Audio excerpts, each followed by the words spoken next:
Welcome to The Explainer. Today, we're diving deep into one of the absolute most monumental, hard-fought, and just brilliantly engineered systems in human history.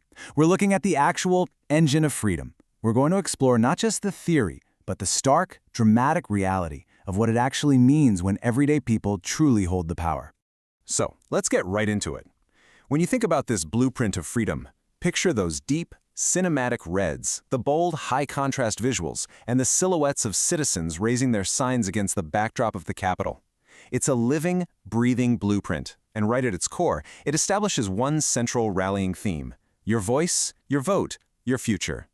To really decode this blueprint, we've got a clear path ahead of us. We'll start by defining the power, then examine the core pillars of freedom, figure out exactly how the engine works, look at the three forms of democracy, trace its evolution, and finally, wrap up with the daily work. All right, Part 1, Defining the Power, the Foundation of Rule. Now, before we get into the complex mechanics of it all, we really need to set an absolute baseline. Democracy is, at its heart, a form of government where power belongs to the people, who rule either directly or through their elected representatives. It firmly establishes that ultimate authority isn't just handed down by some monarch, and it definitely isn't seized by a dictator. It literally originates with the everyday citizen. Moving on to Section 2, the core pillars of freedom, the load-bearing ideas of our system. The very first load-bearing pillar here is popular sovereignty, and this simply means the ultimate power comes directly from the people. It is the absolute bedrock requirement that authority originates with citizens. The government only has power because we, the people, choose to lend it to them. But honestly, having that power means absolutely nothing without a fair mechanism to actually exercise it, right? That brings us to our second pillar, free and fair elections. Leaders must be chosen by the people through voting. Because if the mechanism to choose who represents that power is broken or rigged in any way, well, popular sovereignty is just an illusion. Then we have our third pillar, which is equal political rights. Every adult citizen has the right to participate. This system literally only works when every single adult gets an equal ticket of entry. There are no VIP lines in the voting booth, folks. One citizen equals exactly one vote. The fourth pillar carries immense historical weight, and that is the rule of law.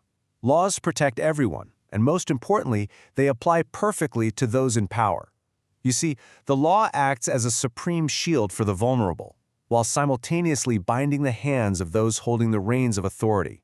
Nobody, absolutely nobody, is above the blueprint. And finally, we hit our fifth pillar, freedom of expression. People can speak, debate, and disagree openly. And I want to emphasize this. Fierce disagreement is not a flaw in a democracy. It's actually a vital, protective feature. It's exactly what prevents the concentration of absolute, unchecked power. All right, into Section 3, How the Engine Works, the actual mechanics of governance. So how does this engine actually turn? It operates in this really elegant, continuous four-step cycle. Step 1, citizens participate by voting and organizing. Step 2, leaders are chosen to represent those interests. Step 3, those elected representatives step up and create laws based on the citizens' needs. But it's Step 4 that is absolutely the most vital part of the whole shebang: accountability. The ability of the people to hold leaders accountable, to replace or remove them if they aren't doing their job. That is the essential exhaust valve that keeps the whole system running safely. Let's shift gears to Section 4, the three forms of democracy, the architectural variations. Now, while the core mechanics remain the same, democracies basically take three distinct forms. First up is direct democracy, where citizens vote directly on issues. Think of like a raw, historic town hall meeting. Second is representative democracy. This is what's used in most modern nations, where massive populations elect leaders to make decisions on their behalf.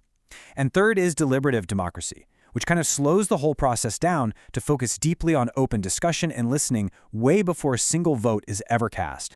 Moving on to Section 5, the evolution of democracy, a hard-fought timeline.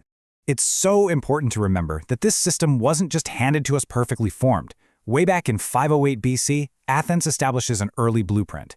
Fast forward centuries to 1776, and the US is founded on we the people. But let's be real, the people was a severely limited group back then. It took the massive bloodshed of the Civil War to dramatically expand voting rights in 1865. Then generations of intense struggle led up to 1920, when women finally won the vote. From ancient Athens all the way to today, The story of democracy is this relentless, hard-fought campaign to ensure we the people truly actually means everyone. And that brings us to Section 6, the daily work, the big aha moment. We really need to bring this epic journey out of the history books and right into our daily lives. There's a brilliant quote that captures this perfectly. Democracy isn't just about voting every few years. It's about staying informed, speaking up, and getting involved every day. It's an active, living thing, you know? The burden of maintaining this massive architecture doesn't belong to the past, it belongs squarely to us, right here, right now. So the blueprint is clear, the pillars are standing tall, and the gears are just waiting to turn. The real question is, how will you stay informed and get involved today to keep this engine of democracy running?